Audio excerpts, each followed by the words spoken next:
you know, we've had over 150,000 deaths. And now the former Republican presidential candidate and businessman Herman Cain just announced that he just lost his life this morning after being hospitalized for coronavirus.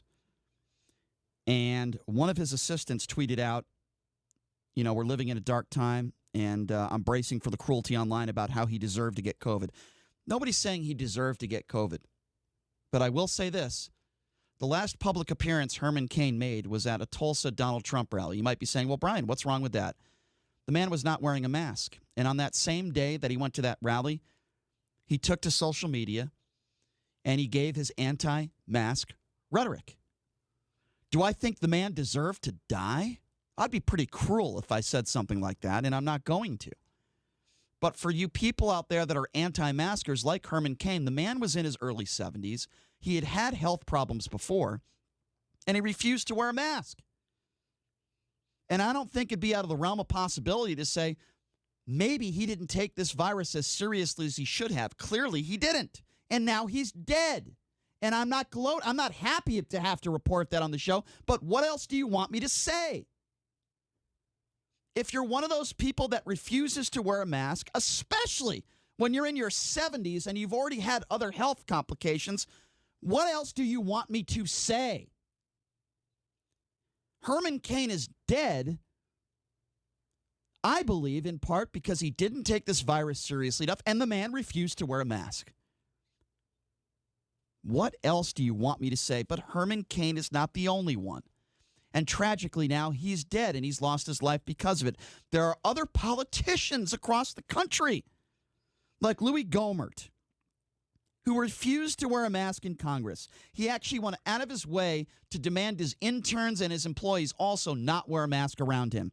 And now he's just tested positive for coronavirus. Oh, yeah, and by the way, if you don't know who this Texas Republican Louis Gohmert is, here he is last month interrupting a hearing by repeatedly banging on his desk. Have a listen to this. Witness be called upon to stop the disruption of this meeting. I can't hear this witness. This is a very important witness. Yeah, well, he's way beyond And the his chair time. has And if the there are no authority- rules about when chair people has the can talk, authority, does there's he no not? rules about when you can make noise. Yeah, what a fool. Apparently to him, there's no rules about masks either because he refused to wear one. By the way, he was just hanging out with Attorney General Barr not that long ago. Both of them not wearing a mask. You are not going to believe what Gohmert said, a man who just tested positive for the virus, who refused to wear masks. Guess what Gohmert said yesterday? In regards to the coronavirus, he started blaming masks for why he has the virus. Have a listen to this. I can't help but wonder if by keeping a mask on and keeping it in place, that if I might have put some germs, some of the virus onto the mask and breathed it in. I don't know. I mean, give me a break. Did you hear that, ladies and gentlemen?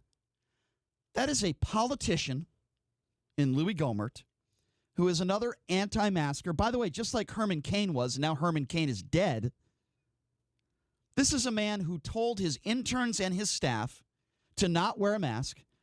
Now he has contracted the virus, and he's blaming wearing a mask recently on getting the virus, which is absurd. This is the world we're living in today. What more does it take to have these people show a little bit of logic and intelligence and put on a damn mask? How difficult is that? And while all this stuff is going on, and while Herman Cain, the anti-masker, loses his life tragically, and while Louis Gohmert, who refused to wear a mask for so long, is now blaming masks for why he got the virus, while all this stuff is going on, we have Dr. Emanuel, who many Republicans are calling a good doctor. Do we remember who this doctor is? Well, in a bizarre sermon posted online, Dr. Emanuel talked about a woman giving birth. Just have a listen to this audio real quickly if you don't remember who this woman is. We had a lady right here. She was sitting right there. She had been fantasizing about one of the movie stars. When when she came to deliverance ground, during prayer, she started screaming. Her stomach was full, was pregnant. She started screaming. She was tearing off her clothes. She was screaming and screaming like she was in labor. And she said, this thing came out of me. Her stomach deflated. Right here. Real life. What a nut. She also talks about demon sperm, which I believe I have, by the way. But I'm a real doctor. Oh, yeah, she's definitely a real doctor. Well, guess what? Donald Trump doubled down. Not only did he retweet her a few days ago, but he was asked about her again yesterday, and he doubled down on Dr. Stella Emanuel, saying he was very impressed by her. There's a little helicopter noise in the background, but listen to what Donald Trump had to say. I was very impressed with her and other doctors that stood with her. I think she made sense, but I know nothing about it. I just saw her on, making a statement with very respected doctors. She was not alone. She was making a statement about hydroxychloroquine with other doctors that swear by it. They think it's great. So she was not alone. Did you hear what he said there? If you want to take anything away from that statement, the one that is definitely not true, he says she is a very respected doctor. Very respected. No, she's not, Mr. President.